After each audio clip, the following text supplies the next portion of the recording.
அருட்பெருஞ்சோதி அருட்பெருஞ்சோதி தனிப்பெரும் கருணை அருட்பெருஞ்சோதி. எல்லா உயிர்களும் இன்புற்று வாழ்க, வள்ளல் மலரடி வாழ்க வாழ்க, கொல்லா விரதம் குவளை எல்லாம் ஓங்குக, நல்லோர் நினைத்த நலம்பெறுக, நன்றி நினைத்த எல்லோரும் வாழ்க இசைந்து. உலக மக்களே, அறிவார்ந்த அன்பர்களே, ஆண்மநேய ஒருமைப்பாடுடைய அன்பர்களே, அருட்பெருஞ்சோதி ஆண்டவருடைய திருவிளையாடலை பார்த்து கொண்டிருக்கிறோம். அருட்பெருஞ்சோதி ஆண்டவருடைய திருவிளையாடல் இந்த பிரபஞ்சத்தில் ஏராளமான திருவிளையாடல்கள் நடந்திருந்தாலும் கூட கலியுகத்தினுடைய கடைசி திருவிளையாடல் 1823ஆம் ஆண்டு தொடங்கி 30/1/1874 இரவு 12 மணி வரையிலும் அருட்பெருஞ்சோதி ஆண்டவருடைய திருவிளையாடல் நடந்து கொண்டிருக்கிறது. அருட்பெருஞ்சோதி ஆண்டவருடைய திருவிளையாடலை திருவெட்பாவிலிருந்து ஒவ்வொரு திருமுறையிலிருந்தும் ஒவ்வொரு பாடல்களிலிருந்தும் நமது பிள்ளை பெருமானர்கள் அருளிய விளக்கத்தை பார்த்து கொண்டிருக்கிறோம். இந்த பிரபஞ்சம் தோன்றும் போதே 4 யுகங்களும் தோன்றி கிரேத யுகம், திரேத யுகம், துவார யுகம், கலியுகம், ஒவ்வொரு யுகத்திற்கும் கால அளவு உண்டு, ஆயுள் காலம் உண்டு. கிரேத யுகத்திற்கு 17,28,000 வருடங்களும், திரேத யுகத்திற்கு 12,96,000 வருடங்களும், துவார யுகத்துக்கு 8,64,000 வருடங்களும், கலியுகத்துக்கு 5,000 வருடங்களும், மொத்தம் 43 லட்சத்தி, அதாவது இத்தனை லட்சங்கள் ஆண்டுகள் உருவாகியிருந்தாலும் கூட ஒவ்வொரு யுகத்திற்கும் கால அளவு உண்டு. இப்படி கால அளவுகள் தோன்றிய காலத்திலிருந்தே சமயங்களும் மதங்களும் மார்க்கங்களும் தோன்றிவிட்டன. இந்த சமயங்களையும் மதங்களையும் மார்க்கங்களையும் உருவாக்கிய தலைவர்கள் தங்களுடைய கருத்துக்கு ஏற்றபடி அவர்கள் விளக்கத்துக்கு ஏற்றபடி கர்த்தாக்களை உருவாக்கி அவர்களுக்கு ஏற்றபடி ஆலயங்களை அமைத்து வழிபாட்டு முறைகளை அமைத்து வழிபட செய்து விட்டார்கள். இதெல்லாம் முடிந்த பிறகு உலக மக்களுக்கென்று ஒரு தனி மார்க்கம் வேண்டும், ஒரு ஆன்மீக மார்க்கம் வேண்டும். அது சமரசமாக இருக்க வேண்டும். உலக மக்கள் அனைவரும் ஏற்றுக்கொண்டு வேறுபாடின்றி முரண்பாடுகள் இன்றி எல்லாரும் ஒற்றுமையாக வாழ வேண்டும், இன்பமாக வாழ வேண்டும் என்பதற்காகவே அருட்பெருஞ்சோதி ஆண்டவர் சுத்த சன்மார்க்கத்தை நிறுவி அதை தன் மகன் கையில் ஒப்படைப்பதற்காக தனது செல்வ பிள்ளையை ஒரு தாயின் வழியாக இந்த பூலகிற்கு வருவிக்க செய்தார். நமது பிள்ளை பெருமானவர்கள் வருவிக்க உற்றவுடனே 1ஆம் ஆண்டிலிருந்து 8 ஆண்டுகள் வரைக்கும் எந்த விதமான அருளையும் பெற முடியாமல் நமது குழந்தை இறைவன் பிள்ளை பெருமானவர்கள் தனிமையிலே இருந்து கொண்டு எவ்வளவு துன்பப்பட்டார் என்பதை ஒவ்வொரு பாடலின் மூலமாக நாம் பார்த்து கொண்டிருக்கிறோம். அதன் பிறகு இறைவன் வந்து ஆட்கொண்ட பிறகு 9ஆவது ஆண்டிலே ஆட்கொள்ளுகிறார். ஆண்டாறு 3 ஆண்டிலே ஆட்கொண்ட அருள்கடலை என்று கூறுவார். ஆரோடு 3ஆவது ஆண்டிலே ஆட்கொண்ட கருணை கடலை என்று கூறுவார். அப்போ இறைவன் தன்னை 9ஆவது வயதிலே ஆட்கொண்டதை தெளிவுபடுத்துகிறார் வளர்ப்பமானவர்கள். 9ஆவது ஆண்டிலே வருவிக்க விட்டு 9ஆவது ஆண்டிலே 1823ஆம் ஆண்டு தொடங்கிய திருவிளையாடல் 1874 ஆண்டுகள் வரையிலும் மொத்தம் 51 ஆண்டுகள் நடைபெற்றுக் கொண்டிருக்கின்றன. இந்த 51 ஆண்டுகளையும் அருட்பெருஞ்சோதி ஆண்டவர் 8 ஆண்டுகளாக பிரித்து தன் மகனுக்கு எப்படியெல்லாம் அருளை கொடுத்து கொண்டிருக்கிறார் என்பதை தான் திருவெட்பாவிலிருந்து நாம் பார்த்து கொண்டிருக்கிறோம். சமயங்களிலும் மதங்களிலும் மார்க்கங்களிலும் சார்ந்த புராணங்களிலும் சார்ந்தவர்களெல்லாம் எப்படியெல்லாம் அந்த கர்த்தாக்களுடைய திருவடியாடல் நடந்தது, அதாவது சிவபெருமான், முருகன், விநாயகன், அம்மன், சூரியன் போன்ற இந்த சமயங்களை சேர்ந்த தலைவர்கள் எல்லாம் எப்படி திருவிளையாடல் செய்தார்கள் என்பதை நீங்கள் பார்த்திருப்பீர்கள், புராணங்களிலே படித்து தெரிந்து கொண்டிருப்பீர்கள். ஆனால் அருட்பெருஞ்சோதி ஆண்டவருடைய திருவிளையாடலை இந்த பிரபஞ்சத்தில் யாருமே கூறவில்லை என்பதுதான் உண்மை. அதை வளர்ப்பமானவர்கள் கூறுகிறார் திருவெட்பாவிலிருந்து. 9ஆவது ஆண்டிலே அருட்பெருஞ்சாண்டவர் தன்னை ஆட்கொண்ட பிறகு இறைவனால் வருவிக்க உற்றவன் என்ற நிலை அவருக்கு தெரிகிறது. மற்ற எந்த நிலையும் அவருக்கு தெரியாது, மறைப்பு நிலையில் இருந்து கொண்டிருக்கிறார்.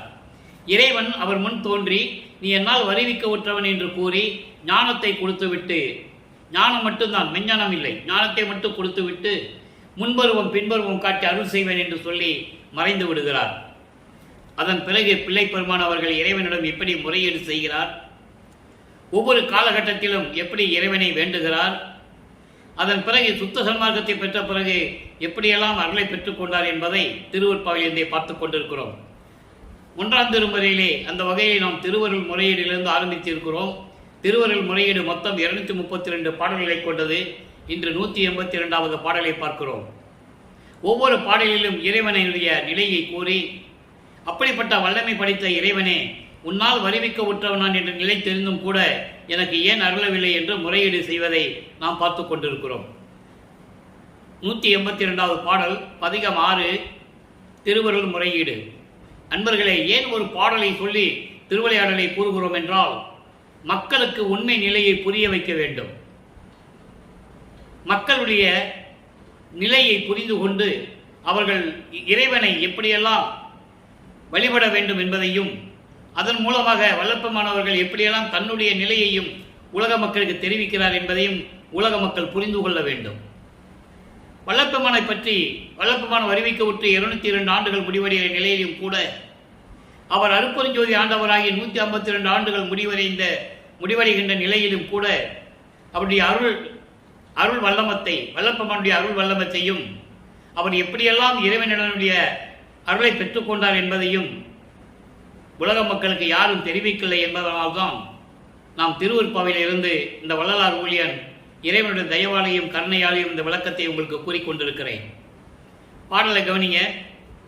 உடம்பு ஆர் உரு மயிர்கால் புள்ளை தோறும் அனல் ஊட்டி வெய்ய விடம் பாய்ச்சிய இருப்பு ஊசிகள், அது இரும்பு ஊசிகள், இருப்பு ஊசிகள் பாய்ச்சினும் மெத்தியனும் இத்தடம் பார் சிறுநடை துன்பம் செய்யும் வேதனை தாங்க அரிது என் கடம்பா.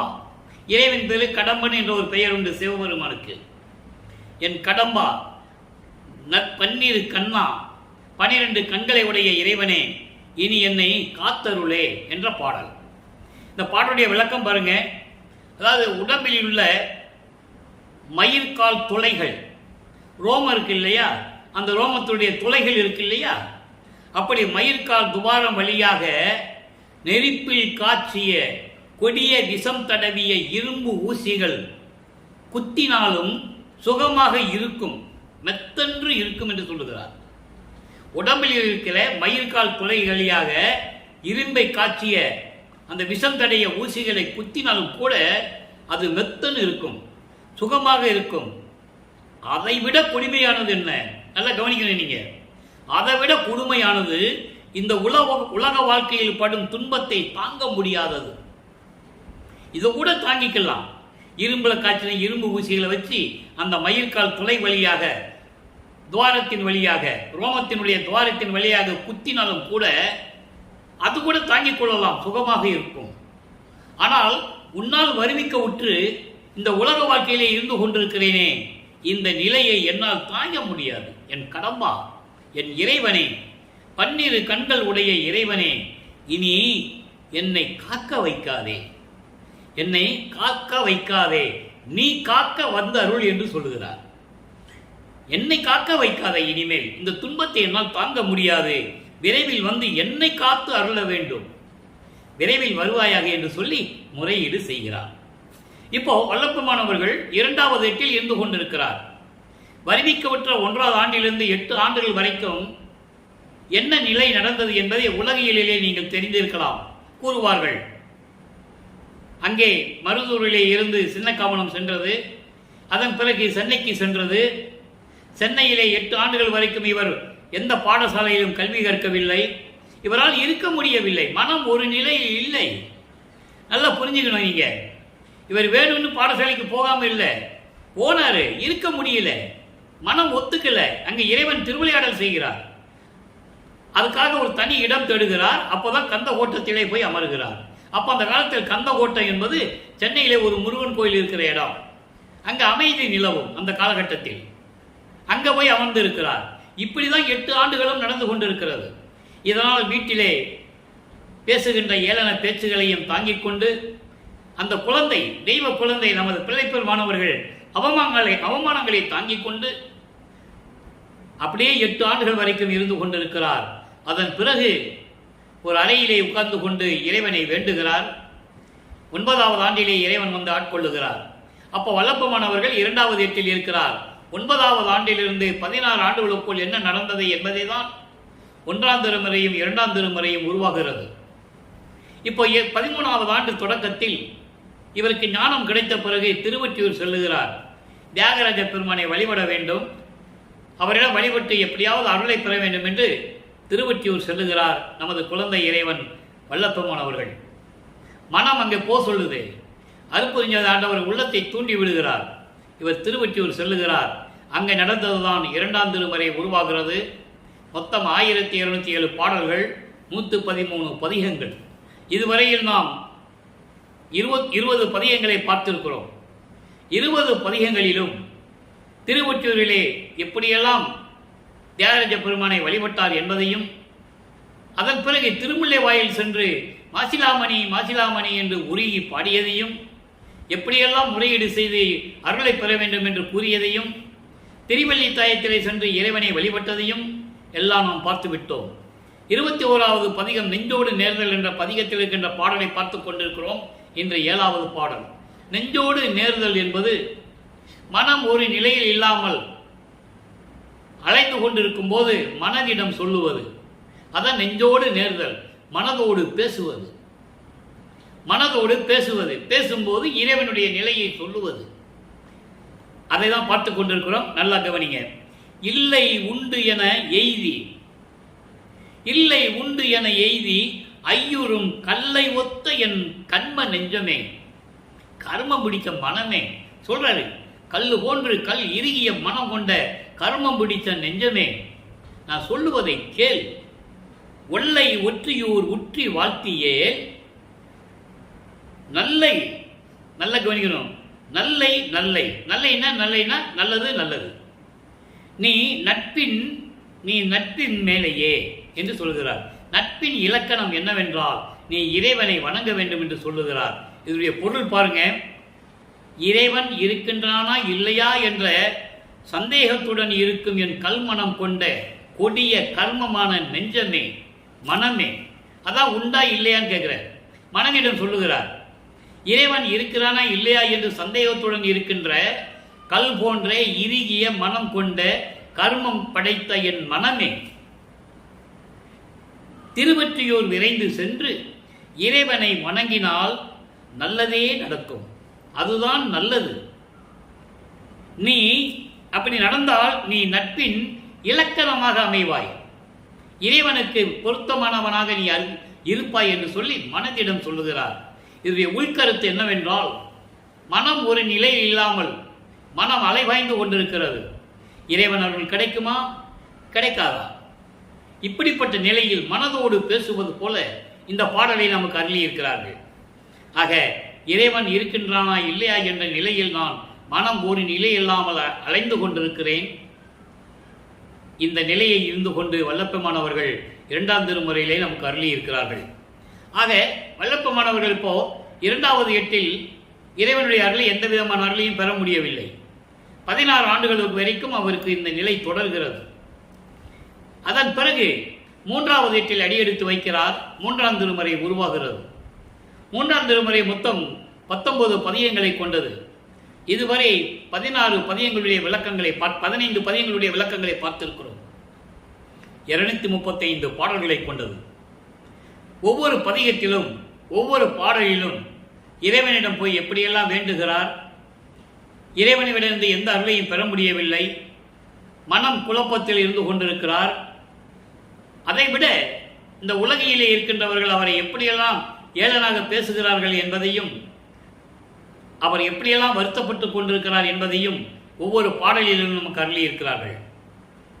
நாரையையும் கிளிகளையும் தூது அனுப்புவது, ஒரு குறத்தி பெண்ணிடம் போய் குறி கேட்பது, ஒரு ஜோதிடருக்கு போய் ஜோசியம் பார்ப்பது, இந்த நிலை தொடர்ந்து கொண்டிருந்தது.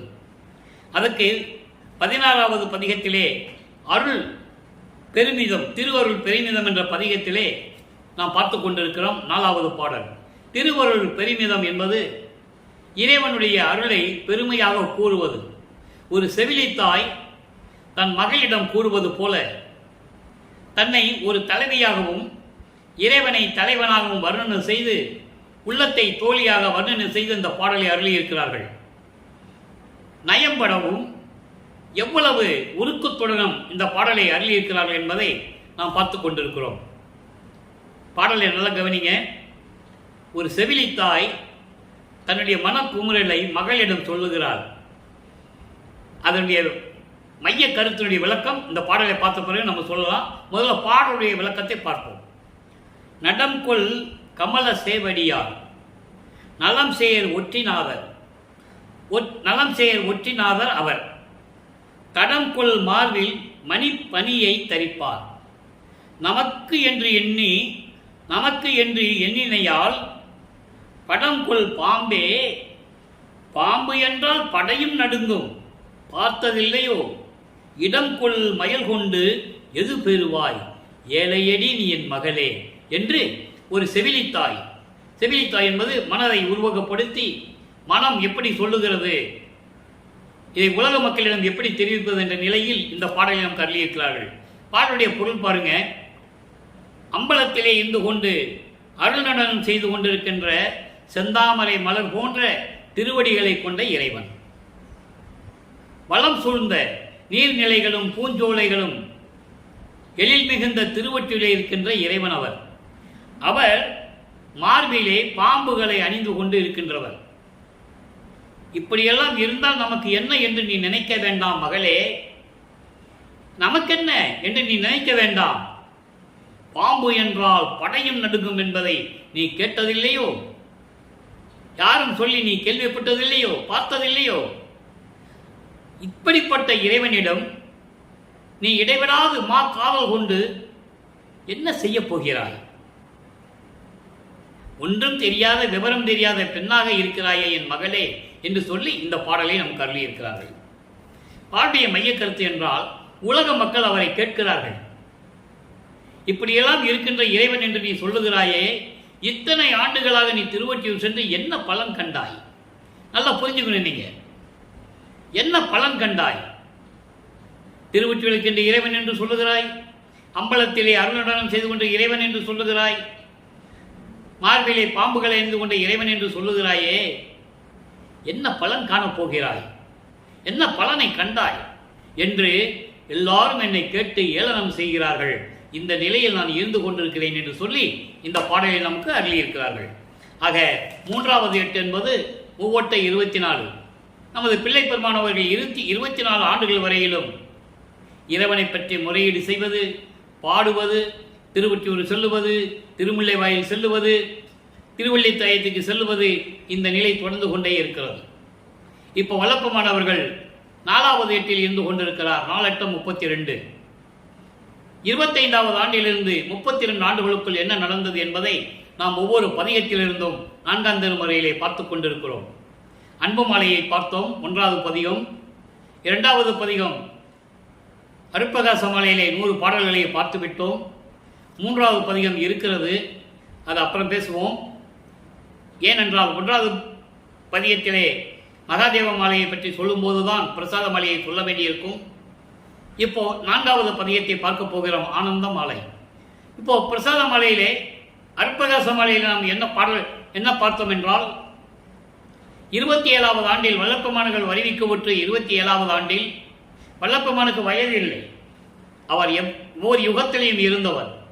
அவரை பற்றி கூறும்போது வயதை பற்றி கூறக்கூடாது என்பதுதான் உண்மை, அதுதான் சத்தியம். ஆக 27வது ஆண்டில் வருவிக்கப்பட்ட 27வது ஆண்டில் தனக்கோடி அம்மையாருக்கு திருமாங்கல்யம் பூட்டி அந்த அம்மாவிற்கு மோட்ச வீட்டை காட்டிவிட்டு அதன் பிறகு பற்றுகளை நீக்க வேண்டும், உலகியல் வாழ்க்கையை துறக்க வேண்டும். அப்போ அந்த நிலையில் இருக்கும்போது திருமணத்தின் போது எப்படியெல்லாம் மாணவர்கள் வந்து வாழ்த்த அங்கே அமர்ந்திருந்தார்கள். தந்தை அருட்பெருஞ்சாண்டவரும் சிவகாமி வள்ளியும் ஏன் வரவில்லை என்று அவர் மனம் எப்படி துன்பப்பட்டது என்பதையெல்லாம் அவர் கூறியதை பாடல்களிலே நாம் பார்த்து விட்டோம். இப்போ அவருடைய மனம் ஒரு நிலையில் இருந்து கொண்டு இனிமேல் எங்கேயும் செல்லக்கூடாது, இறைவன் வரட்டும் என்று சொல்லி இருந்த இடத்திலே கதவை தாழ்பால் போட்டு அங்கே அமர்ந்து கொண்டார். அதன் பிறகு இறைவன் மகனுடைய நிலையை கண்டு எப்படியெல்லாம் அந்த அருளை கொடுத்தார் என்பதை நாம் ஒவ்வொரு பாடலின் மூலமாக 100 பாடல்களிலே பார்த்து விட்டோம். இப்போ ஆனந்த மாலை என்ற பதிகத்திலே ஆனந்த மாலை என்பது அந்த அருளை பெற்ற பிறகு தன் தாய் சிவகாமி வள்ளி எப்படி மகிழ்ந்தாள் என்பதையும், அவரை சிவகாமி வள்ளியை மகிழ்விக்க எப்படியெல்லாம் அருட்பெருஞ்சோதி ஆண்டவர் அந்த நிலையை உருவாக்கினார் என்பதையும் தான் பெற்ற அருளையும் எப்படியெல்லாம் கூறுகிறார் என்பதை ஆனந்தமாலை என்ற பதிகத்திலிருந்தே பார்த்து கொண்டிருக்கிறோம். இன்றைக்கு 2வது பாடல்.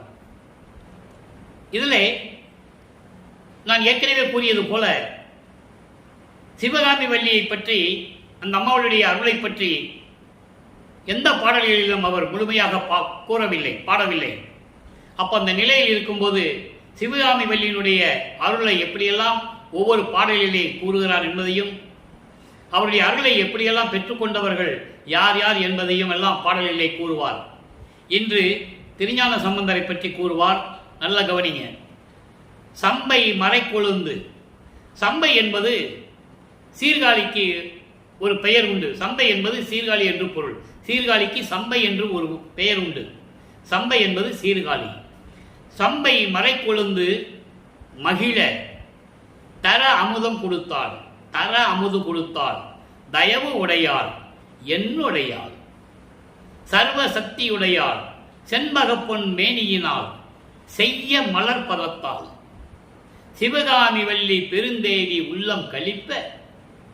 அந்த அம்மாவுக்கு ஒரு வருத்தம் இருந்தது. உன்னை பற்றியே உங்கள் மகன் பாடிக்கொண்டிருக்கிறானே, என்னை பற்றி எந்த விதத்திலையும் பாடவில்லை என்று சொல்லும்போது அவர் இந்த ஆனந்தமாலையை உருவாக்குகிறார். நல்லா கவனிக்க. இந்த விளக்கமெல்லாம் சூட்சமமான விளக்கங்கள், இறைவன் கொடுத்த விளக்கங்கள். அப்போ அப்படிப்பட்ட சிவகாமி வள்ளி பெருந்தேவி உள்ளம் கழிப்ப பண்பகர் பொன்னம்பலத்தை ஆனந்த நடஞ்செய்யும் பரம்பரா. பரம்பரா, பரம்பரான்னா இறைவன். பரம்பரா என்பது இங்க பாருங்க. இப்போ அவருக்கு சுத்த சன்மார்க்கம் இருக்கிறது தெரியும், சுத்த சன்மார்க்கத்தை வாங்க போறாருன்னு தெரியும். அதை நம்ம அந்த விளக்கத்தை எல்லாம் பார்த்து விட்டோம். பரம்பரை என்பது பிரண தேகத்தை உடைய இறைவன், பரம்பர தேகம். பரதேகம் என்பது சுத்த தேகத்தை குறிப்பது. பராபரம் என்பது பராபர தேகத்தை குறிப்பது. அதான் ஞான தேகம். ஆக சுத்த தேகம், பிரண தேகம், ஞான தேகம், பரதேகம், பரம்பர தேகம், பராபர தேகம். அதைங்க பரம்பரான்னு சொல்றார். பிரண தேகத்தை உடைய இறைவனே, பொன்னம்பலத்தை ஆனந்த நடன் செய்யும் பரம்பர, நின் திருவருளை பாடுகின்றேன் மகிழ்ந்து, என் பகர் குற்றங்கள் எல்லாம் குணமாக கொள்ளும் என் துரை என்று எண்ணுகின்ற எண்ணம் அதனாலே. ஆக எப்படிப்பட்ட தன்னுடைய தாய் என்பதை இங்கு கூறுகிறார் சிவகாமி வள்ளியை பற்றி. சம்பை மறைக்கொழுந்து, சீர்காழியிலே பிறந்த சிவக்கொழுந்து, திருஞான சம்பந்தர். சம்பந்தன் 3 வயதிலே அருளை சம்பந்தனுக்கு 3 வயதிலே அருளை கொடுக்க வேண்டும் என்பதற்காக அங்கே உமையாள் என்று சொல்லுவார்கள் புராணங்களிலே, பார்வதி என்று சொல்லுவார்கள். அவள் தன்னுடைய பால் அமுதத்தை கொடுத்து ஞானத்தை கொடுத்தாள் என்பது புராணங்களிலே உண்டு. அதைதான் இவரும் சொல்லுகிறார். சம்பையிலே பிறந்த, சீர்காழியிலே பிறந்த சிவக்கொழுந்தாகிய சம்பந்தனுக்கு அருளமதம் கொடுத்து மகிழ்வித்தவள், தயவு உடையாள், என்னுடையாள், என்னையும் படைத்தவள், சர்வ சக்தியுடையவள், செண்பக பொன்னு மேனியானாள், பொன்மேனியுடையவள், செய்ய மலர் பதத்தாள். செய்ய என்பது சிவந்த சிவந்த மலர் போன்ற திருவடிகளை உடையவள். அப்படிப்பட்ட சிவகாமி வள்ளி பெருந்தேவி உள்ளம் கழிக்க, உள்ளம் மகிழ, அங்கே பொன்னம்பலத்திலே இருந்து கொண்டு ஆனந்த நடனம் செய்கின்ற பரம்பரனே, இறைவனே, நின் திருவருளை பாடுகின்றேன் மகிழ்ந்து. எப்படி என்றால் என்ன, அதாவது எண்ண முடியாத அளவிற்கு எனது குற்றங்களை எல்லாம் மன்னித்து அதையெல்லாம் குணமாக கொண்ட என் துறை என்று நான் நினைக்கும் போது என் உள்ளத்திலிருந்து மகிழ்வு தருகின்றது, மகிழ்ச்சியோடு இருக்கிறேன் என்று சொல்லி இந்த பாடலை நமக்கு அள்ளியிருக்கிறார்கள். இப்போ வல்லப்பமானவர்கள் சுத்த சன்மார்க்கத்தை பெறுவதற்கு சுத்த சிவஞான வழிக்கு செல்லுகிறார். இங்கே உலகியல் வாழ்க்கையை துறக்கிறார். வெள்ளாடை அணிந்து முக்காடு போட்டுக்கொண்டு அவர் உலகியலே வாழ்க்கையை துறந்து உலக ஆசை விடயங்களை எல்லாம் விட்டு, மண்ணாசை, பெண்ணாசை, பொன்னாசை ஆசைகள் எல்லாம் விட்டு, சரிய கிரிய யோகம் என்ற 12 நிலைகளையும் கடந்து இனிமேதான் ஞானசிரிக்கு வருவார். 12 நிலைகளை கடந்து, தத்துவங்களை கடந்து, அந்தங்களை கடந்து அங்கே சுத்த சிவஞான வெளிக்கு செல்லுகிறார். அதற்கான ஆதாரங்கள், உண்மைகள் எல்லாம் திருவற்பாவில் இருக்கின்றன. ஏற்கனவே விளக்கம் கொடுத்திருக்கிறோம். இன்றும் அந்த விளக்கத்தை நாம் கொடுக்க தயாராக இருக்கிறேன். சிறிய விளக்கம்தான். அருட்பெருஞ்சோதி அட்டகம் பாடலிலே 7வது பாடலிலே கூறுவார், தத்துவங்களை தனித்தனியாக கடந்தேன், தத்துவாதீத நிலையில் சித்தியல் முழுவதும் தெரிந்தேன், அவை மேல் சிவநிலை தெரிந்திட சென்றேன். நல்லா கவனிக்கணும், நீங்க அவரே கூறுகிறார். இப்படியெல்லாம் மண்டங்களை கடந்து நான் சென்று கொண்டிருந்து அங்கு சுத்த சிவஞான வழியிலே சுத்த சன்மார்க்கத்தை பெற்றுக்கொண்டேன் என்று கூறுவார். அகவழியிலே உண்டு ஏறா நிலைமிசை ஏற்றி எந்தனக்கே ஆறாறு காட்டிய அருட்பெருஞ்சோதி. முதல்ல தத்துவங்களை காட்டுவார். தத்துவங்கள் என்பது 36. ஏற்கனவே நான் கூறியது போல ஆன்ம தத்துவங்கள் 24, புலன்கள் 5, பூதங்கள் 5, பொறிகள் 5, கண்மேந்திரியங்கள் 5. கண்மேந்திரியங்கள் என்பது கை, கால், அபானம், குறி, வாக்கு. பொறிகள் தெரியும் உங்களுக்கு, கண், காது, மூக்கு, வாய், மெய். புலன்கள் 5, ஒளி, ஒளி, சுவை, உணர்வு, நாற்றம். அதாவது பூதங்கள் 5, நிலம், நீர், நெருப்பு, காற்று, ஆகாயம். 4 20.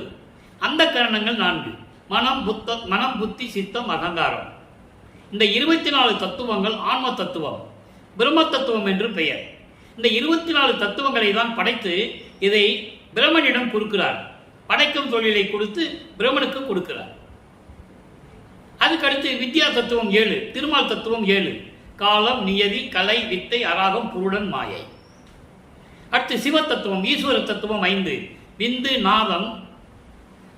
நாதம், சதாக்கியம், சுத்த, வித்தை, அதீதம், ஈஸ்வரம். இப்படி 5 தத்துவங்கள் உண்டு.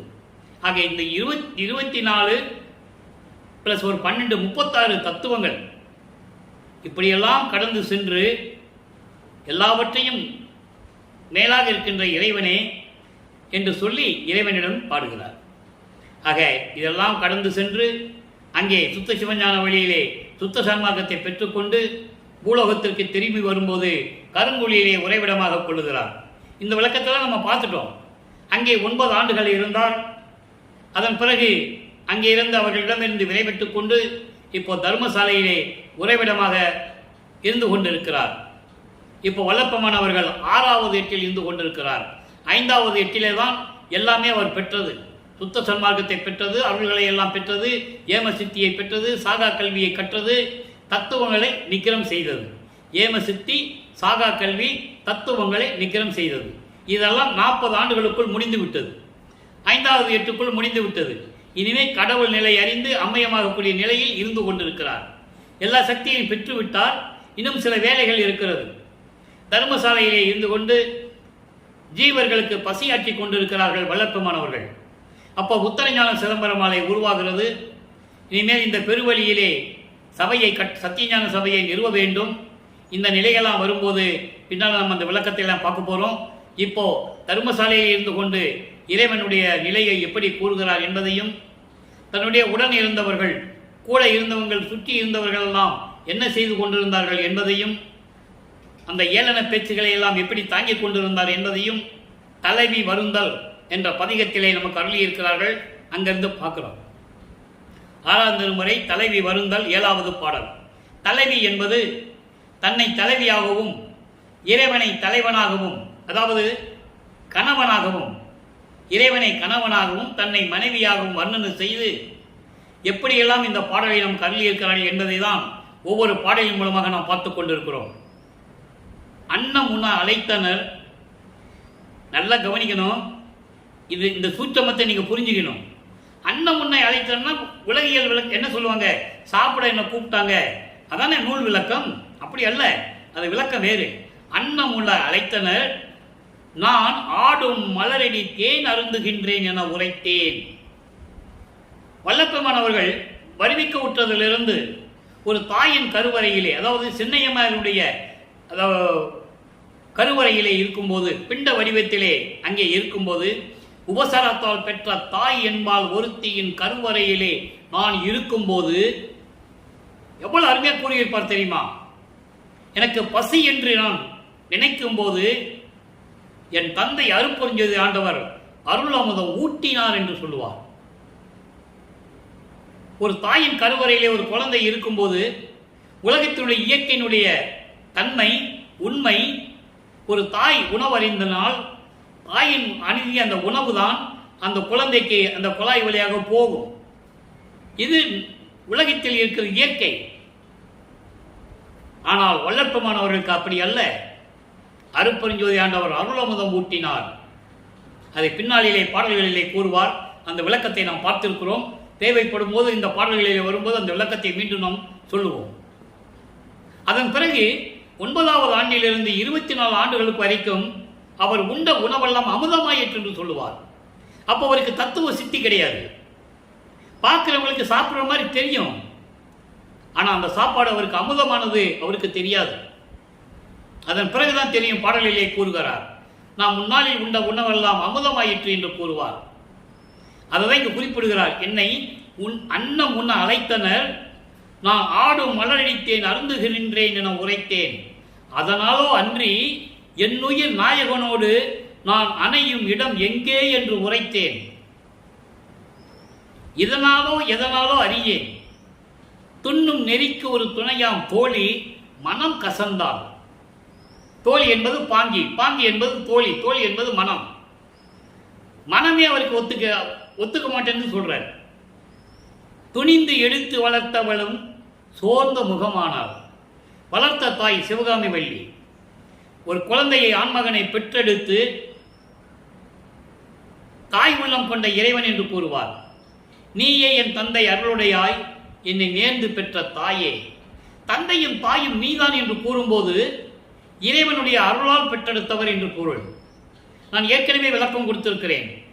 அதை வளர்ப்பமனை பாடல்களிலே கூறியிருக்கிறார். நான் பிரமனால் படைக்கப்பட்டவன் அல்ல, திருமலால் காக்கப்பட்டவன் அல்ல. இவர்களெல்லாம் அதிசயிக்கும்படி எனக்கு அருளை கொடுத்தாயே, அருட்பெருஞ்சோதியின் மன்னருளே என்று கூறுவார். எல்லா விளக்கங்களும் உண்மைகளும் திருவொற்பாவில் இருக்கின்றன, யாரும் மறுக்க முடியாது என்ற நிலை, அந்த நிலையை நீங்கள் புரிந்து கொள்ள வேண்டும். இப்போ இந்த மாதிரி சொல்லிட்டு சொல்றாரு, நென்னல் ஒத்த பெண்கள் எல்லாம் கூடி நடக்கின்றனர். இங்க ஏன் பெண்கள் சொன்னாரு? தன்னை ஒரு பெண்ணாக உருவப்படுத்தினால் பெண்கள் சொல்றாரு. இங்க பெண்கள் என்பது விண்ணுலகத்தில் இருக்கின்ற தேவர்கள், பூலோகத்தில் இருக்கின்ற மக்கள். கூடி நகைக்கின்றார் நிபுணர் எங்கள் நடராயர் நினைவை அறிந்திலனே. என்னை சாப்பிட வாங்கன்னு கூப்பிட்டாங்க.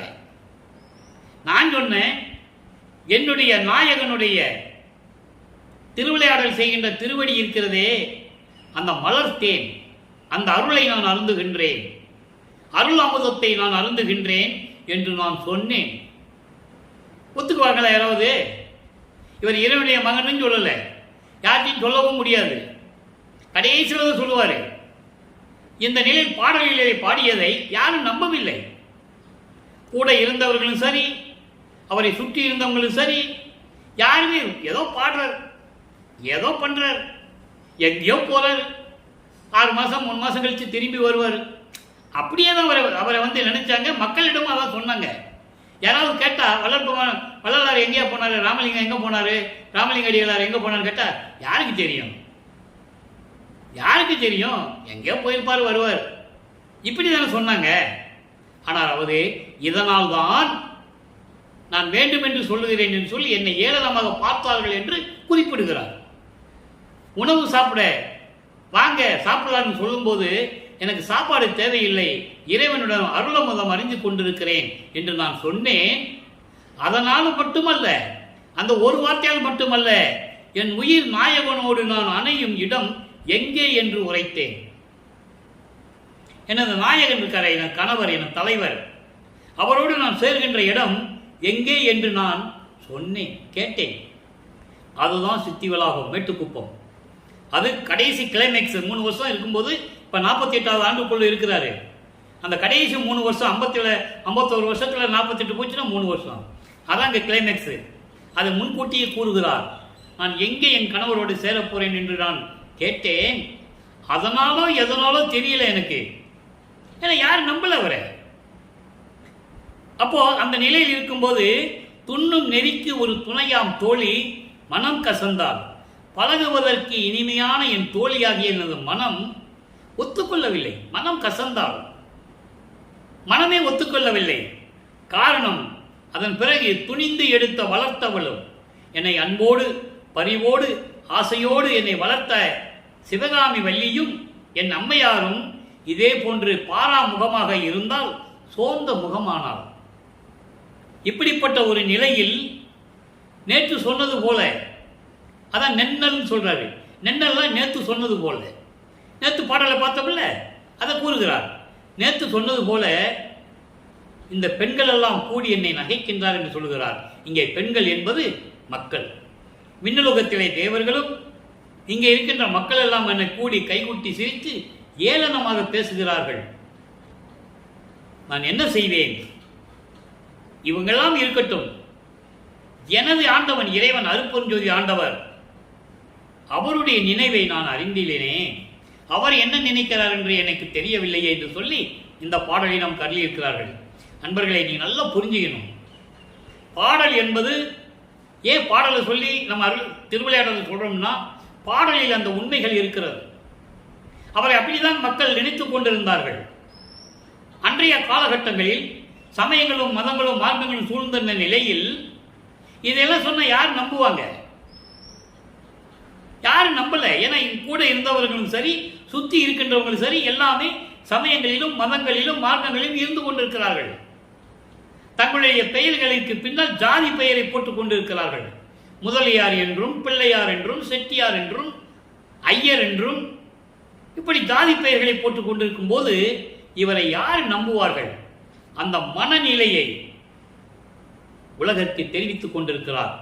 இவங்கெல்லாம் இருக்கட்டும், என்னுடைய இறைவன் அருட்பெருஞ்சோதி ஆண்டவர் என்ன நினைத்துக் கொண்டிருக்கிறார் என்று எனக்கு தெரியவில்லை என்று கூறுகிறார். அதன் பிறகுதான் உத்தரஞான சிதம்பரமாலை, உத்தரஞான சிதம்பரமாலை உருவாகிறது. உத்தரஞான சிதம்பரம் என்பது வடலூர், பார்வதிபுரம். அங்கேதான் தர்மசாலையை நிறுவி ஜீவர்களுக்கு பசியாற்றிக் கொண்டிருக்கிறார் நமது இறைவன் வல்லப்பெருமானவர்கள். இங்குதான் ஜீவகாருண்ய ஒழுக்கமே உருவாகிறது. ஜீவகாருண்ய ஒழுக்கம் என்றால் என்ன? பசி, பிணி, தாகம், இச்சை, எளிமை, கொலை, பயம், கொலை, 7 பிரிவுகளாக உருவாகிறது. பசிதான் பரஜீவகாருண்யம். பசியும் கொலையும் தவிர்ப்பது பரஜீவகாருண்யம். ஒரு ஜீவனுடைய பசியை தீர்ப்பது, ஒரு உயிரை கொலை செய்வதை நிறுத்துவது, இது 2 தான் பரஜீவகாருண்யம். பரஜீவகாருண்யம் என்பது மேலான ஜீவகாருண்யம். அதன் பிறகுதான் அபர ஜீவகாருண்யங்கள் மற்றதில் வரும். இந்த ஜீவகாருண்ய ஒழுக்கத்தை பற்றி பேச வேண்டும் என்றால் வருட கணக்கில் பேச வேண்டும், வருட கணக்கில் விளக்கத்தை தர வேண்டும். அதை நம்ம பின்னால் பார்ப்போம். முதல்ல இறைவனுடைய திருவிளையாடலை கூறிவிட்டு, இறைவன் வல்லப்பெருமானவர்களை எப்படி அருட்பெருஞ்சோதி ஆண்டவர் என்ற நிலையை அடைந்தார் என்பதை கூறிவிட்டு, கடைசியாக ஜீவகாருண்ய ஒழுக்கம், மரணமில்லா பெருவாழ்வு, அதனுடைய விளக்கம், சுத்த சன்மார்க்க நெறியினுடைய விளக்கம், அதெல்லாம் பின்னால் நம்ம பதிவு பண்ணுவோம். நம்ம அப்போ பார்த்துக்கலாம். ஆனால் இன்றைய நிலையில் சத்திய தர்மசாலையில் இருந்து கொண்டு வல்லப்பெருமான் அவர்கள் ஜீவர்களுக்கு பசியாற்றிக் கொண்டிருக்கும் போது உத்தரஞான சிதம்பரமலையை பற்றி கூறுகிறார். வடலூர் எப்படிப்பட்டது அவருக்கு தெரியும். இதில் சூட்சமமான விளக்கங்கள் இருக்க. அங்கே பெருவழி இருக்கிறது, அங்கே சத்தியஞான சபையை நிறுவ வேண்டும், அதற்கு யாரை யாரை பார்க்க வேண்டும், இதெல்லாம் ஏற்கனவே நிர்ணயிக்கப்பட்டது, நடக்கும் என்றது அவருக்கு தெரியும். ஆனால் உலகியலுக்காக அவருடைய அனுபவத்தை எல்லாம் கூறி, எப்படி வேட்டவள ஜமீனுக்கு போனது, அவர் எப்படி இடத்தை கொடுத்தாரு, பார்வதிபுரம் மக்கள் எப்படி அதை ஆமோதித்தார்கள், எப்படி அதை கொடுத்தார்கள் என்பதை விளக்கத்தெல்லாம் நம்ம பின்னால் பார்க்க போகிறோம். ஏன்னா இன்னும் சத்தியஞான சபையை அவர் நிறுவவில்லை. அங்கே மேட்டுக்குப்பத்தில் இருந்து கொண்டுதான் சத்தியஞான சபையை நிறுவுகிறார். அதனுடைய விளக்கத்தை பின்னால் பார்ப்போம். இப்போ உத்தரஞான சிதம்பரம் மாலையிலே ஒவ்வொரு பாடலிலும் எப்படி கூறியிருக்கிறார் என்பதை பார்த்து கொண்டிருக்கிறோம். இன்ற 7வது பாடல். இன்னும் நிறைய விளக்கங்கள் இருக்கு. அதனால தான் ஒவ்வொரு பாடலும் சொல்லி ஒவ்வொரு நிலையிலும் அவருடைய நிலையை கூறி நம்ம விளக்கத்தை சொல்லிக் கொண்டிருக்கிறோம். இப்போ உத்தரஞான சிதம்பரம் மாலையில பாருங்க, குரு நெறிக்கே என்னை காட்டி கொடுத்தது, கூட்டி கொடுத்தது, எப்படி வேணா சொல்லலாம். குரு நெறிக்கே என்னை கூட்டி கொடுத்தது, கூற அரிதாம் பெருநெறிக்கே சென்ற பேருக்கு கிடைப்பது, பேய் உலக கருநெறிக்கு ஏற்றவர் காணற்கு, கருநெறிக்கு ஏற்றவர் காணற்கு அரியது காட்டுகின்றது, திருநெறிக்கு ஏற்கின்றது உத்தரஞான சிதம்பரமே. ஏன் இங்கே சிதம்பரம்னு சொன்னார்? நல்லா புரிஞ்சுக்கணும். ஏற்கனவே சிதம்பரம், பூர்வோத்தர சிதம்பரம் இருக்கு, பூர்வீகமானது அது. சிதம்பரம் என்பது வெட்ட வெளி. வெட்ட வெளி என்பது அருட்பெருஞ்சோதி ஆண்டவர். ஆனால் அங்கே சிதம்பரத்திலே அருட்பெருஞ்சோதி சொல்லவே முடியாது. நல்லா நீங்கள் புரிஞ்சுக்கணும். அங்கே போய் சிவபெருமான் நடராஜன்கிட்ட போயிட்டு நீங்கள் அருட்பெருஞ்சோதி சொல்லியிருக்கீங்களா பார்ப்போம், வெளியே வர முடியாது, ஒத்துக்க மாட்டாங்க, சொல்லக்கூடாதுன்னு சொல்லுவாங்க.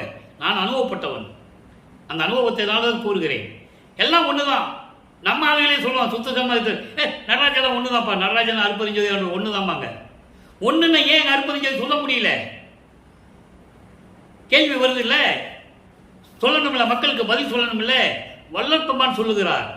நடராஜபதி மாலையில் நம்ம பார்க்க போகிறோம், அது பெண்டிங்கில் இருக்கு. நடராஜபதி மாலை, சத்குருமணி மாலை, அதில் நம்ம இந்த விளக்கத்தை பார்க்க போகிறோம். நடராஜனும் அருட்பெருஞ்சோதியும் ஒன்றுன்னா அங்கே அருட்பெருஞ்சோதி சொல்லணும் இல்லை, சொல்றதுக்கு அனுமதிக்கணும் இல்லை, அங்கே சொல்ல முடியாது. அதனால நடராஜன் கர்ம சித்தியில் வந்தவர். அவனால் சைவ சமயத்தை சேர்ந்தவர்கள். நடராஜன், சிவபெருமான், தியாகராஜ பெருமான், சொக்கநாதன் எல்லாம் ஒரு குரூப் அது.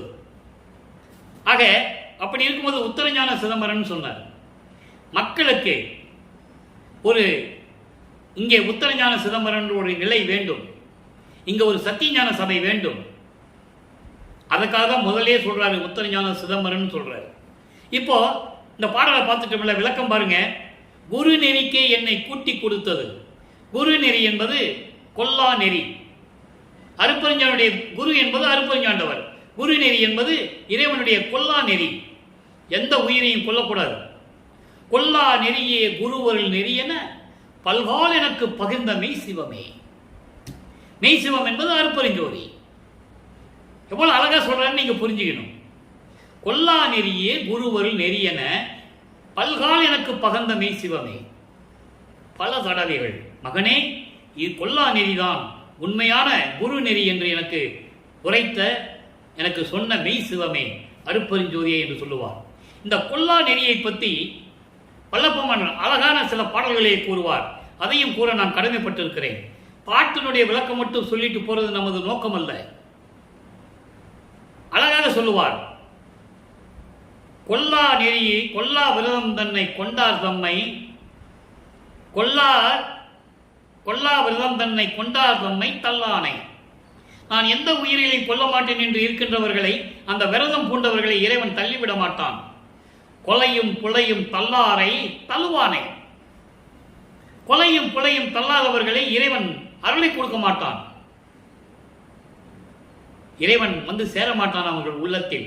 அதான் சத்தியஞான சபையை நிறுவி கொலையும் புலையும் தவித்தவர்கள் மட்டும் உள்ளே புகுவோம் என்று சொன்னார். கொல்லா விரதம் தன்னை கொல்லாரை காணில் ஒரு புல் என எண்ணி புறம்பொழிகை என்று சொல்லுவார். நான் எந்த உயிரையும் கொல்ல மாட்டேன் என்று உறுதி எடுக்காதவனை, சபதம் எடுக்காதவனை நீங்கள் பார்த்தால் அவனை ஒரு புல்லாக நினைத்தவனை விட்டு விலகி செல்லுங்கள் என்று சொல்லுவார். பசியோடு ஒருவன் வருவான் என்றால் அவனிடம் பார்க்க வேண்டாம், பசியை மட்டும் நீங்கள் ஆற்றி விடுங்கள். அவன் கொல்லா நெறியில் இல்லாமல் இருந்தால் அவனிடம் நட்பு வைக்க வேண்டாம். அவன் மாமிசம் சாப்பிடணும் இருந்தாலும் சரி, உயிர்களை கொலை செய்யணும் இருந்தாலும் சரி, சோத்தை மட்டும் போட்டு அனுப்பிடு. அவனுக்கு அவன் கூட நட்பு வைக்க வேண்டாம், உதவி செய்ய வேண்டாம் என்று கூறுவார். இதெல்லாம் கொல்லா நெறியை பற்றி குறிப்பிடுவது. அப்படி அந்த நெறிக்கு என்னை சேர்த்து வைத்தது எது? உத்தரஞான சிதம்பரம், இந்த வடலூர். கூற அரிதாம் பெருநெறிக்கே சென்ற பேருக்கு கிடைப்பது. சொல்ல முடியாத அரிய நிலையில் இருக்கின்ற சுத்த சன்மார்க்கத்தை சேர்ந்தவர்களுக்கு எல்லாமே கிடைப்பது உத்தரஞான சிதம்பரம். சுத்த சன்மார்க்கத்தில் சேர்ந்தவர்களுக்கு எல்லாமே கிடைப்பது, அருள், செல்வங்கள், நோயற்ற வாழ்வு எல்லாம் கிடைப்பது உத்தரஞான சிதம்பரம். அப்போ சுத்த சன்மார்க்கத்தில் இருந்தால்தான் எல்லாமே கிடைக்கும் என்பதை சூட்சமமான விளக்கத்தை இங்கு கொடுக்கிறார் என்பதை நான் பதிவு செய்ய கடமைப்பட்டிருக்கிறேன். அடுத்து பாருங்க, பேய் உலக கருநெறிக்கு. பேய் போன்று இந்த உலகிலே நடமாடிக் கொண்டிருக்கின்ற கருநெறி. கருநெறினா துன்மார்க்கம். துன்மார்க்கம் என்பது சமயங்கள், மதங்கள், மார்க்கங்கள். இதில் கூறப்பட்ட நெறிகளை கொண்டவர்கள் பார்க்க முடியாத அரியது காட்டுகின்றது எது? உத்தரஞான சிதம்பரம். அவங்களுக்கெல்லாம் அருள் கிடைக்காது. தெளிவா சொல்றாரு. நம்ம ஏற்கனவே உத்தரன் சதுமலையை நம்ம ஏற்கனவே பார்த்துருக்கோம், 3வது பாடல்ல பார்த்துருக்கோம். ஒத்தாரையும் இழிந்தாரையும் நேர்கண்டு உவக்க எப்படி சொல்றாரு, அது விளக்கத்தில் நம்ம சொல்லியாச்சு. அதே தான் சொல்றாரு, சமயங்களையும் மதங்களையும் மார்க்கங்களையும் சார்ந்து கொண்டு கொலை செய்கின்ற சிறு தெய்வங்களை வழிபட்டுக் கொண்டு புலால் அதாவது மாமிசங்களை சாப்பிட்டுக் கொண்டு இருக்கிறவங்களுக்கு எல்லாம் கிடைக்காது. திருநெறிக்கு ஏற்கின்றது கடவுள் நிலையை கொடுப்பது.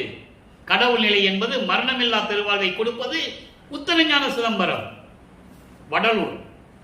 அதான் எழுவார் மேடையை அமைத்தார்கள் நமது இறைவன் வல்லப்பெருமான் அவர்கள், செத்தவர்களை எழுப்புவது. அந்த விளக்கமெல்லாம் நிறைய நம்ம சொல்லியாச்சு. அப்போ உத்தரஞான சிதம்பரத்துடைய நிலையை கூறிவிட்டார். எனக்கு இதெல்லாம் கிடைச்சது எங்க? இங்கதான். அதே போலதான் உங்களுக்கும் கிடைக்க போறது இங்கதான். எதை மனதில் வைத்து சொல்லுகிறார்? நான் சத்தியஞான சபையை நிறுவப் போகிறேன் உலக மக்களே என்று சூட்சமமான ஒரு நிலையிலே இந்த பாடலை நமக்கு அருளியிருக்கிறார்கள் என்பதை நீங்கள் புரிந்து கொள்ள வேண்டும். இப்போ இறைவனுடைய அருளெல்லாம் பெற்றுவிட்டாயிற்று. இறைவனுக்கு என்ன கைமாறு செய்ய போகிறேன்? தந்தை மகனுக்கு உதவி செய்து விட்டார், மகன் தந்தைக்கு என்ன செய்ய வேண்டும்? இதை ஒரு பாடலிலே கூறுவார். அப்பாட்ட கேட்பாரு, நான் என்ன செய்யறதுன்னு கேட்பாரு.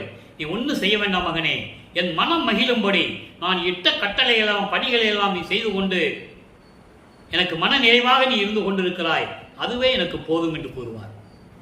ஆக அந்த நிலையில் இருந்து கொண்டு பாருங்க, இறைவனுடைய திருவிளையாடலையும் சொல்லணும், அதே நேரத்தில் அவருடைய பெற்ற அருளையும் சொல்லணும். பெண்ணுக்கு இசைந்தே பல முகத்தில் பேய் போல் சுழன்ற பேதை மனத்து எண்ணுக்கு இசைந்து துயர்கடல் ஆழ்ந்து இருந்தேன் தன்னை எடுத்து விண்ணுக்கு இசைந்த கதிர் போல் என் விவேகத்துக்கு இசைந்து மேலும் கண்ணுக்கு இசைந்தோய் நிந்தனுக்கு கைமாறு எது கொடுப்பேனே. இது பாடல். பாடலுடைய விளக்கமெல்லாம் பார்த்தீங்கன்னா, நான் பெருமைக்காக சொல்லவில்லை, நூல் விளக்கத்தை மட்டுமானால் தமிழ் படித்த புலவர்கள் இலக்கியம் படித்தவர்கள் கூறலாம், தவறில்லை. ஆனால் சுத்த சன்மார்க்கத்தை விளக்கம் என்பது சுத்த சன்மார்க்கத்தை ஏற்றுக்கொண்டு அருட்பெருஞ்சோதி ஆண்டவரை இறைவனாக ஏற்றுக்கொண்டு வல்லற்பெருமானுடைய அருள் திறமைகளை ஏற்றுக்கொண்டவனுக்கு தான் இந்த நிலைகளெல்லாம் விளக்கம் புரியும். அவர் கொடுத்த விளக்கம் பெண்ணுக்கு இசைந்தே, அதாவது காம வலையில் சிக்கி பல நேரங்களில், ஏன்னா உலக மக்களுக்கு சொல்லணும், உலகியலிலே இவர் வருவிக்க விட்டதனால் அவருடைய நிலையை உலக மக்களுக்கு சொல்ல வேண்டும். அப்படிப்பட்ட வயது எப்போ 24 ஆண்டுகள் வரைக்கும் 32 ஆண்டுகள் வரைக்கும் தனக்கொடி அம்மையாருக்கு தாலி கட்டுறதுக்கு முன்னால. அப்ப அவர் எப்படி இருந்தான்னு சொல்றாரு. காம வலையில், பெண்களுடைய காம வலையில் சிக்கி இவர் எந்த பெண்ணுடைய உறவாடவில்லை, அது வேற விஷயம். ஆனா உலக நிலையை சொல்ல வேண்டும் அல்லவா. காம வலையில் சிக்கி பல நேரங்களில், அதை சொல்றாரு, பல முகத்தில் பல நேரங்களில் பேய் போல சுழன்று இந்த பேதை மனத்தை அடக்க முடியாமல், நினைத்ததை விரும்பி அடக்க முடியாமல், என் மனதை கட்டுப்படுத்த முடியாமல், என் எண்ணம் போல நான் துயர் கடலில் ஆழ்ந்து கொண்டிருந்தவனை, துன்பக் கடலில் ஆழ்ந்து கொண்டிருந்தவனை என்னை எடுத்து அருளி, தூக்கி எடுத்து அருளி. எதிலிருந்து தூக்கி எடுத்தாரு? சமயங்களும் மதங்களும் மார்க்கங்களிலிருந்து விடுபட செய்து அந்த சங்கற்ப விகற்பங்களில் இருந்து நீக்கி என்னை சுத்த உடம்பாக்கி, அதான் பிரசாத மாலையில நம்ம பார்க்க போறோம். அந்த மாலை பெண்டிங்கில் இருக்கு, 4ஆம் திருமுறையில சொல்றாங்கல்ல, திருநூறு பூச சொன்ன பூசிக்கிட்டு இருந்தாரு, உத்தராட்ச மாலையை போட்டுக்கிட்டு இருந்தாரு, அப்படி எல்லாம் உலகியல பேசினாங்க, உண்மைதான். ஆனா அதை வேண்டான்னு சொல்லும் போது, வேண்டான்னு இறைவன் சொன்னான்னு சொன்னதை மக்கள்கிட்ட யாராவது சொன்னாங்களா? இல்லை. அது பிரசாத மாலையில சொல்லுவார். அதை நம்ம பார்க்க போறோம். விளக்கங்கள் அற்புதமா இருக்கும். அவர் எப்படி மகனுக்கு திருநீர் கொடுக்கிறத வேண்டான்னு சொல்றாரு, இனிமே நீ பூசக்கூடாதுன்னு சொல்றாரு, சுத்த சன்மார்க்கத்துக்கு தேவையில்லைன்னு சொல்றாரு, எல்லாம் சொல்லுவார். அதை நம்ம பார்க்க போறோம். இது மக்கள்கிட்ட யார் சொல்லலை, அதோட நிறுத்திக்கிட்டாங்க. ஏனென்றால் அதன் பிறகு வந்தவர்கள் எல்லாம் சமயங்களையும் மதங்களையும் மார்க்கங்களையும் சார்ந்தவர்கள். சுத்த சன்மார்க்கத்தை பற்றி சொல்லவே இல்லை.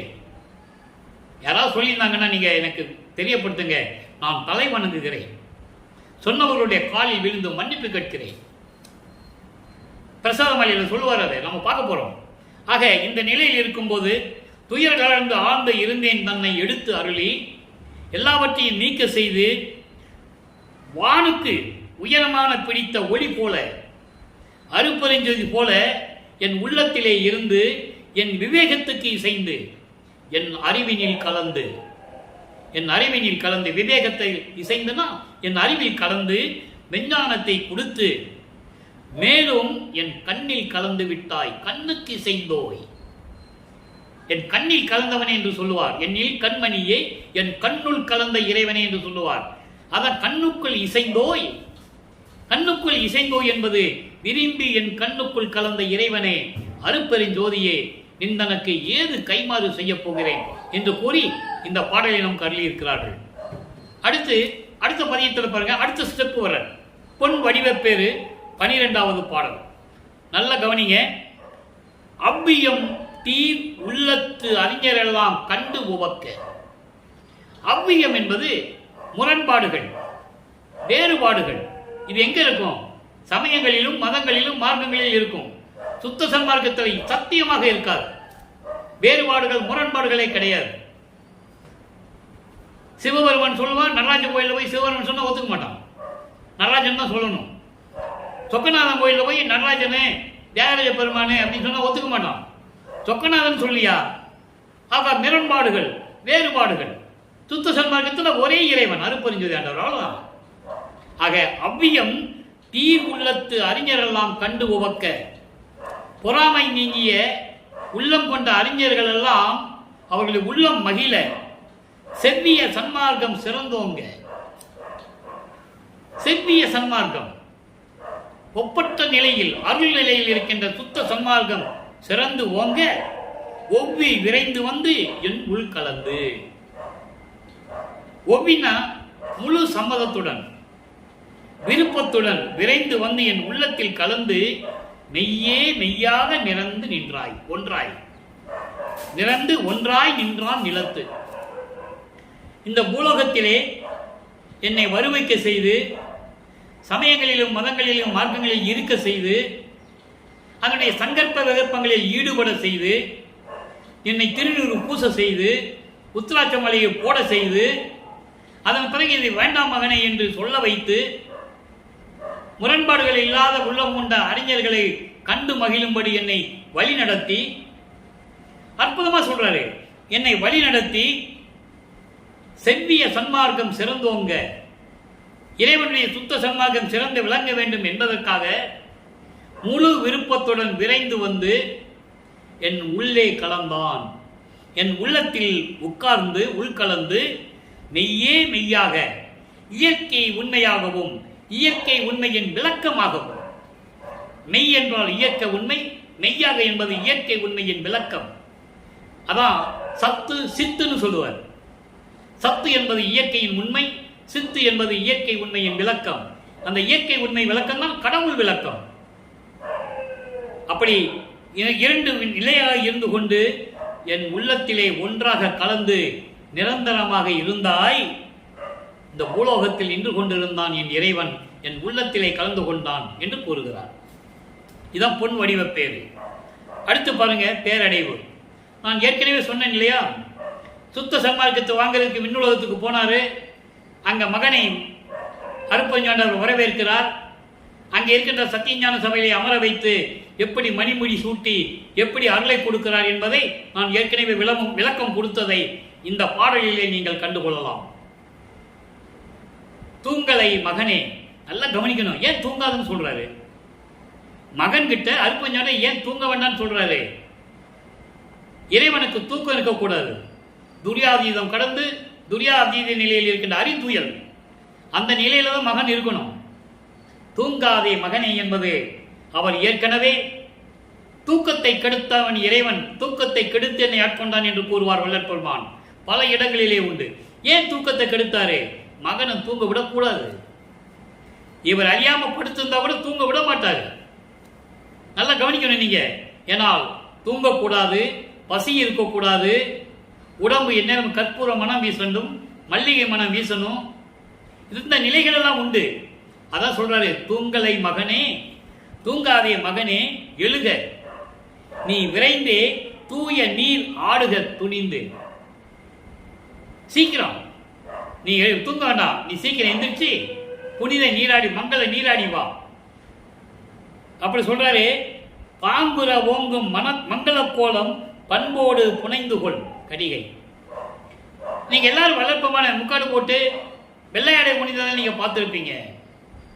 எல்லாமே அப்படிதான் நம்ம பார்த்து கொண்டு இருக்கிறோம். அங்க இங்க பூலோகத்தில் மட்டும்தான் இருப்பாரு. விண்ணுலகத்தில் எப்படி இருக்கிறார் இங்க சொல்றாரு.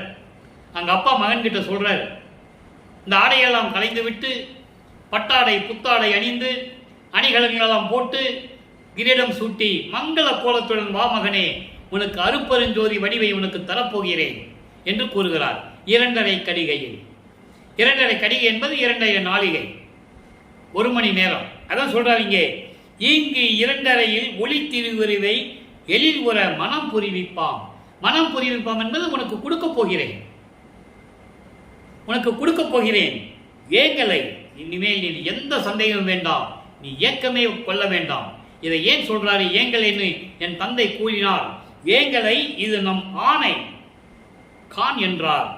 இயல்மணி மன்று இறையவரே. இயல்மணி மன்று இறையவர் என்றால் சுத்த சன்மார்க்கத்தை சேர்ந்த சுத்த சிவஞான செயலிலே இருக்கின்ற எனது இறைவன் அருப்பெருஞ்சோதி ஆண்டவர், மகனே வா மகனே, தூங்காதே, எழுந்திருந்து வந்து சீக்கிரம் தூய நீராடி மங்கள கோலத்துடன் அணிகலன்வாம் அணிந்து ஆடை அணிந்து வா, உனக்கு அருள் திருவுருவை அளிக்கப் போகிறேன், அருப்பெருஞ்சோதியை கொடுக்கப் போகிறேன். இனிமேல் உனக்கு எந்த ஏக்கமும் வேண்டாம், எந்த கவலையும் வேண்டாம். இதுவரை நான் உன்னை துன்புறுத்தியது போதும் மகனே, வா மகனே என்று சொல்லி அங்கே எல்லா அருளையும் கொடுக்கிறார்கள். அதை பெற்றுக்கொண்டு வல்லப்பெருமானவர்கள் ஏற்கனவே கருங்குழிக்கு வந்து உறைந்ததை பார்த்து விட்டோம். இப்போ உய்வகை கூறல் உலக மக்களுக்கு கூறுகிறார். உத்தரஞான சிதம்பரத்திலே இருந்து கொண்டு, அதாவது வடலூரிலே இருந்து கொண்டு, தர்மசாலையிலே இருந்து கொண்டு ஜீவர்களுக்கெல்லாம் பசியாற்றுதலை செய்து கொண்டு பசியோடு அவர்களுக்கெல்லாம் பசியை தீர்க்கிறார். அன்று ஏற்பட்டதுதான் அணையா அடுப்பு, இன்றும் எரிந்து கொண்டிருக்கிறது, ஜீவர்களுக்கு பசியாற்றி கொண்டிருக்கிறது. அற்புதமானது. இந்த பிரபஞ்சத்திலேயே இறைவனால் ஏற்றி வைத்த அடுப்பு தர்மசாலையிலே வடலூரிலே இருப்பதுதான் என்பதை நான் பதிவு செய்ய கடமைப்பட்டிருக்கிறேன். எத்தனையோ ஆலயங்களில் சாப்பாடு அன்னதானம் கொடுக்கலாம், போடலாம், தவறு என்று நாம் சொல்ல முடியாது. பசியாற்றுகிறார்கள்.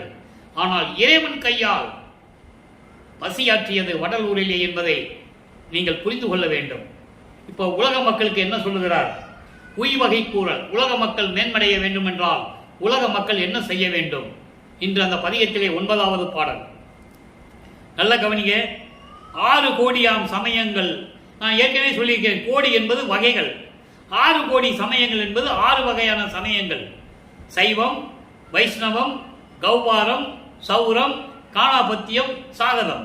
இப்படி சமயங்களும் அந்த சமயங்களில் உள்ளேயும் அவைகளுக்கு வெளியே நின்று கொண்டு வீறு சேர்ந்த சித்தாந்த, வேதாந்த, நாதாந்த போல அந்தங்களும், கலாந்தம், யோகாந்தம், போதாந்தம், நாதாந்தம், சித்தாந்தம், வேதாந்தம் போற 6 அந்தங்களும் ஏற்றும் மற்றைய அந்தத்தும் எல்லா அந்தங்களும் சரி, சிவம் ஒன்றே அன்றி.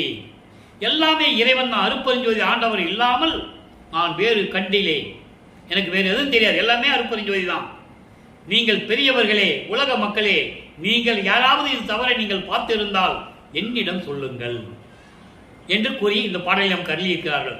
ஆக சுத்த சன்மார்க்கம்தான் உலக மக்களுக்கு ஏற்றது என்பதை தெளிவுபட நமக்கு கூறியிருக்கிறார்கள். அடுத்து தனிச்சிரளங்களிலே ஒரு விளக்கம். நேரம் போய்கொண்டிருக்கிறது, நல்லா கவனிங்க.